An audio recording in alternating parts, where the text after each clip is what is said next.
২৪ সালে একটা আন্দোলন হয়েছে, কিন্তু এটা কখনোই ৭১ সালের ধারে কাছেও হবে না।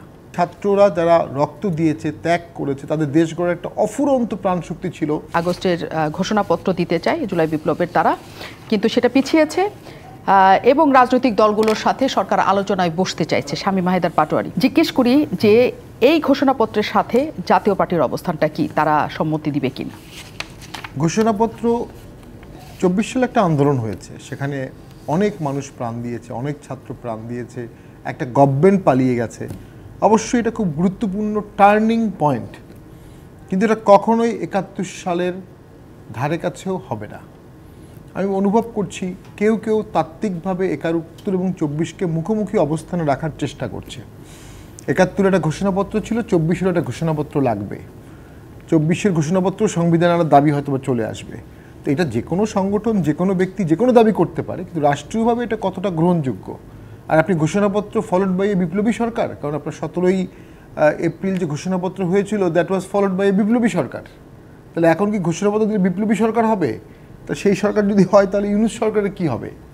তো এই জিনিসগুলো যারা করেছে আমার মনে হয় তারা খুব আলোচনা করে করেনি। আমি একটা জিনিস সবসময় অনুভব করি যে রাজনীতিতে বিনয়ের কোনো বিকল্প আছে বলে আমি মনে করি না। আমিও আমার রাজনীতি যতটুকু পিছিয়ে গেছি বিনয়ের অভাবেই পিছিয়ে গেছি বা ভুল করেছি। তো আমার এই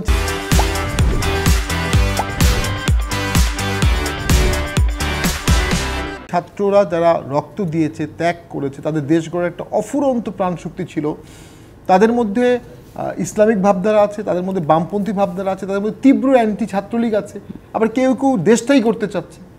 তাদের উচিত ছিল মোশাররফ ভাই বা আমার এই ভাই বা আমি এরকম ১০০ জন পলিটিশিয়ানের সাথে ১ বছর ধরে কথা বলা, কথা বলতে বলতে মিশতে মিশতে তারা একটা রিয়েল পিকচার পেত, আমরাও পেতাম। আমাদের মধ্যেও ইউথ ভার্সনটা, জেনজির ফিলোসফিটা ট্রান্সমিট হতো।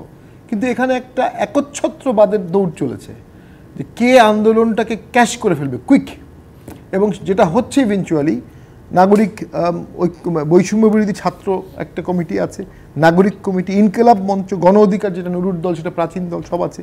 তো এখানে মিছিল হচ্ছে যে হাম লেকার লেঙ্গে আজাদি, এ কি কাশ্মীর নাকি বাংলাদেশ যে এখানে এই ধরনের মিছিল লাগবে? বাংলাদেশের মিছিল বাংলাদেশের মতো হবে, গণতন্ত্র চাই, স্বাধীনতা চাই, বৈষম্যহীন সমাজ চাই। তো ওই মিছিলগুলো দিয়ে কেউ কেউ এটাকে খুব একটা শান্তি পাচ্ছে। সেইখানে ঘোষণাপত্রের উদ্দেশ্যটা কি?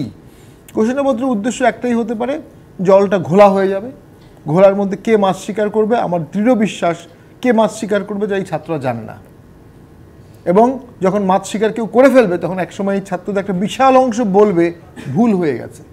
এই ওয়েস্ট বেঙ্গলেও নকশালপন্থীরা বলেছে ভুল হয়ে গেছে, ৭২, ৭৩, ৭৪ বাংলাদেশের জাসদের আন্ডারগ্রাউন্ডে যাওয়া লোকরা বলেছে ভুল হয়ে গেছে।